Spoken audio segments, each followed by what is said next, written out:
Iran's most elite military force is falling apart from the inside. Not because of American bombs, not because of Israeli airstrikes, but because Iran's own soldiers are refusing orders, refusing to shoot their own people, and the regime's own spy service just admitted it on the record. Here is what that means for America right now. The United States currently has 14 warships surrounding Iran's coastline. B-2 bombers are armed and waiting at Diego Garcia. 11 F-22 Raptors are sitting on Israeli runways. And the target all of those weapons are pointed at is quietly dissolving from the inside out. So before we talk about what America does next, you need to understand what is actually happening inside Iran right now. Because what is collapsing inside the IRGC this month is something that Western analysts have never seen before in the Islamic Republic's 47-year history. Stay with me, because this changes everything. Question 1. The day the IRGC said no. On January 8, 2026, write that date down, something happened inside Iran that shook the regime to its foundation. IRGC officers received direct orders to open fire on protesters in the streets. Not warning shots, kill orders.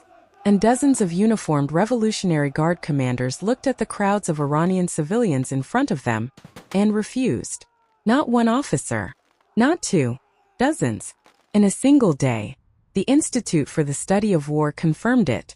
A Norway-based human rights organization tracked it in real time. A separate Kurdish human rights group reported that dozens of law enforcement and IRGC officers in Kermanshah city alone were arrested that same day, arrested by their own commanders for refusing to pull the trigger. These were not protesters. These were not dissidents. These were armed men in uniform, standing in formation, who said no to a direct kill order.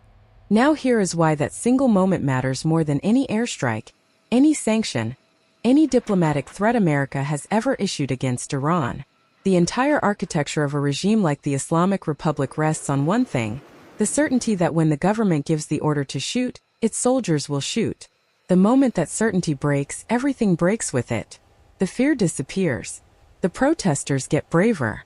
The officers get more uncertain. And the spiral accelerates faster than any government can stop it. On January 8, 2026, that certainty broke. Question 2. The confession that shocked everyone. 2 days after those arrests, on January 10th, something happened that no one expected. The IRGC's own internal intelligence organization released an official public statement. And in that statement they admitted on the record for Iranian audiences that they are dealing with what they called possible acts of abandonment within IRGC ranks. Read that again. Iran's most powerful military force, its own spy service, publicly confessing that its own soldiers might be walking away. That is not a foreign intelligence report. That is not opposition propaganda. That is the Islamic Republic's most elite military organization telling the world, our people are leaving. And it gets worse. The Sofan Center confirmed that senior IRGC commanders were issuing internal motivational orders to their own forces because soldiers were hesitating to carry out commands to use massive force against demonstrators. So here is what the regime did next. They officially reclassified protesters, Iranian civilians, as terrorists. Not for international press, but specifically to give IRGC officers the psychological and legal cover they needed to shoot unarmed people without hesitation. Think about what that tells you. When a government has to legally rename the people its army is ordered to kill, it has already lost the ideological war inside its own military. The soldiers know exactly who they are looking at. Many of them have family members in those crowds. Stamping the word terrorist on a protester does not change what an IRGC officer sees when he looks through his rifle scope at an unarmed Iranian woman. Question 3. The numbers that reveal the collapse. Now let me give you the actual numbers. Because the scale of what is happening inside the IRGC right now is something Western media is almost completely ignoring. Hundreds. That is the confirmed defection number. Hundreds of junior and mid-level IRGC and basic paramilitary officers defected during January 2026. Confirmed by Israel's Channel 12, citing Western intelligence sources. Not a handful. Not a platoon. Hundreds, concentrated specifically in the junior and mid-level command layer. The officers who physically run checkpoints, who lead ground patrols, who operate the day-to-day machinery of suppression on every street corner in every city where protests are erupting. At the same time, 114 regime security personnel were killed during the January 2026 protest wave, more than in any previous protest cycle in the entire 47-year history of the Islamic Republic. More than the entire death toll of security forces across the complete 2022 to 2023 Mahsa Amini movement. Isfahan province 30 confirmed IRGC and law enforcement deaths in a single wave. Golestan province 9 Basij and IRGC deaths in simultaneous clashes. Tehran province losses so severe that IRGC-affiliated media deliberately excluded them from official published tallies. So here is the picture those numbers paint together. Hundreds walking away. 114 killed by protesters fighting back. Dozens arrested by their own commanders for disobedience. The IRGC is being destroyed simultaneously from the outside by protesters and from the inside by its own punishment squads. That is an institution being consumed from both ends at the same time. Question 4. Khamenei's massacre order and what it reveals. Now here is the detail that tells you everything about how long Khamenei has understood that his own army cannot be trusted. Iran International's investigation, based on sources inside the Supreme National Security Council, determined that at least 12,000 civilians were killed in a massacre ordered directly by Khamenei, approved by the heads of all 3 branches of the Iranian government simultaneously. A live-fire authorization personally issued in January 2026. The New York Times independently confirmed that Khamenei personally issued the directive to crush the protests by any means necessary. 12,000 dead in 48 hours. The single deadliest state massacre in the Islamic Republic's history, by a factor of 10 compared to every previous crackdown the regime has ever conducted. And that massacre did not stop the defections. It made them accelerate. But here is the detail that is even more damning. A classified directive issued by Iran's Supreme National Security Council, stamped top secret and dated March 3, 2021, provided explicit operational plans authorizing the use of lethal force to kill as many people as necessary to keep the regime in power. Khamenei personally annotated the document. He wrote on it. He signed it. 5 years before the January 2026 protests, he was already writing legal authorization for mass murder, because he already knew the protests were coming, and he already knew that without a document providing legal cover, his soldiers would refuse to fire. Functioning governments do not write massacre authorizations years in advance. Only governments that already know their soldiers are questioning orders need legal documents to force compliance with kill commands.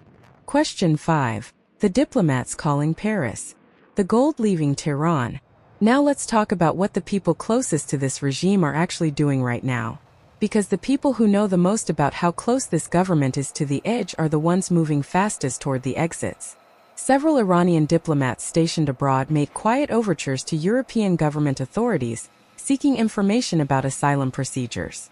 A Ministry of Interior official sent a recorded audio message to Iran International stating on the record that he had defected, describing the government as ruthless, and deliberately remaining anonymous because he feared execution if identified.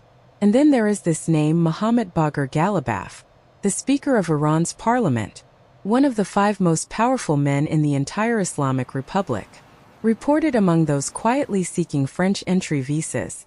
Think about what that single name does to every other official in that building. When the man who runs Iran's legislature is on the phone to Paris exploring escape options, every minister, every deputy minister, every intelligence director sitting in meetings with him is running the exact same exit calculation. The only variable any of them is solving for is timing. And then British MP Tom Tugendhat stood up in the House of Commons and delivered 2 observations that together form the clearest picture yet of a regime preparing for its own end. He confirmed that Russian military cargo aircraft were landing in Tehran, presumably carrying weapons and ammunition, while intelligence services were simultaneously receiving reports of large amounts of gold leaving Iran. Russian Il-76 military transport aircraft. An unusually high concentration of flights between southern Russia and Tehran, beginning in late December 2025 and running through January 2026. Weapons coming in, Iranian gold going out, on the same planes, in the same operational window. That is not an alliance providing support. That is an extraction operation. Russia is delivering the weapons Khamenei needs to keep killing his own people, and simultaneously relocating the financial empire he will need to survive after the killing stops working. Question 6. The Moscow Escape Plan. U.S. and British intelligence agencies have both independently confirmed that Khamenei has personally developed a contingency escape plan, designated internally as Plan B, to flee Tehran to Moscow if the protest movement spirals beyond the regime's capacity to suppress it, or if security forces begin deserting in operationally significant numbers. The plan covers approximately 20 people. Close family members including his son and designated heir Mojtaba Khamenei and senior aides. And here is the detail that makes this escape plan more than just contingency planning. Intelligence assessments identified the precise trigger for Plan B activation, defections or refusals among the army and security units directly tasked with suppressing unrest. The exact threshold that the IRGC's own intelligence organization just publicly admitted it is already dealing with. Khamenei built the escape door himself. His own intelligence arm has now confirmed the conditions that open it are already being met.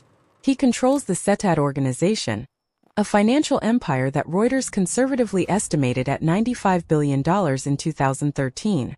Intelligence sources confirmed to the Times of London that the regime is actively gathering assets, properties abroad, and cash to facilitate safe passage out of the country. Iranian officials publicly condemning the West as the enemy of Islam, while their children attend Western universities, and their money sits in Western financial systems. That is not contingency planning being cautiously developed. That is a regime that has already made its final internal decision and is quietly managing the logistics of its own disappearance. Question 7. What this means for America right now. Secretary of State Marco Rubio told the Senate Foreign Relations Committee in January 2026, under direct questioning, that Iran's future leadership is an open question.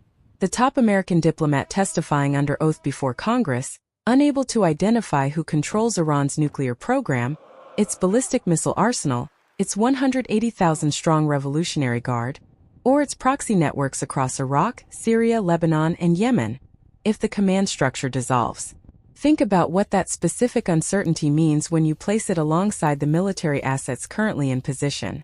14 American warships surrounding Iran's coastline. B-2 bombers armed and waiting at Diego Garcia. 11 F-22 Raptors on Israeli runways.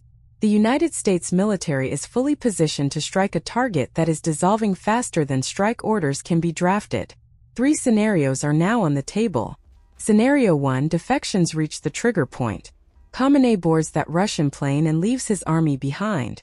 America negotiates a nuclear deal with whoever is left standing. Scenario 2: security forces hold just long enough. American and Israeli bombs make the decision for him. The regime collapses under military pressure rather than internal collapse. Scenario 3: the command structure dissolves before a strike is ordered. Washington finds itself negotiating a nuclear ceasefire with a regime that no longer functionally exists. Secretary Rubio could not tell Congress which scenario plays out. Neither can anyone else in Washington right now. But here is what is certain. Hundreds of IRGC officers defected in January 2026. The IRGC's own intelligence arm admitted it is dealing with possible acts of abandonment. Khamenei ordered 12,000 civilians killed in 48 hours. His parliament speaker is calling Paris. Iranian gold is on Russian military planes. U.S. and British intelligence confirmed his Moscow escape plan is written and waiting. The question is no longer whether this regime survives. The question is whether Khamenei flees before the strike happens, or whether the bombs fall before he gets the chance. We are going to find out very soon. If this video gave you information you are not getting anywhere else, share it right now. Subscribe so you do not miss what comes next. Stay informed. Stay safe.